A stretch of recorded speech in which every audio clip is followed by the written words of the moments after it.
la mesura de lo possible, intentar ser més sostenibles com a persones, no? Nosaltres sempre diem que les petites accions són les que van sumant.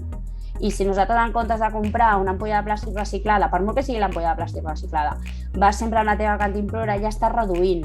No estàs reciclant ni reutilitzant, sinó estàs utilitzant la tercera R, que és la reducció. Ja estàs evitant l'ús de plàstic a la teva vida. O el mateix amb els coberts, o les canyetes, utilitzar les metàl·liques, el que dèiem abans.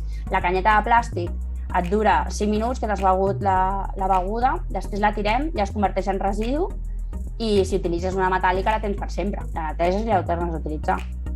És fer com una mica el canvi de xip en la mesura del possible en la nostra vida per evitar afectar directament als mars i al planeta. Jo sé que, per exemple, el vidre sigui reciclat de 40-60 vegades i és 100% reutilitzable. El plàstic no és 100% reutilitzable, vale? Però sí que el pots reutilitzar, o sigui, sí que es pot reciclar, sí que es recicla el plàstic, sí que es trenca una ampolla i es fa una altra, això sí. I aquesta és la cosa que estem parlant, aquest debat que estem tenint, és important, doncs, per això evitar, en la mesura que es pugui, l'ús d'aquest tipus de plàstic, no? I si has de comprar alguna cosa és preferible comprar-la de vidre o d'alumini que no d'ampolla de plàstic.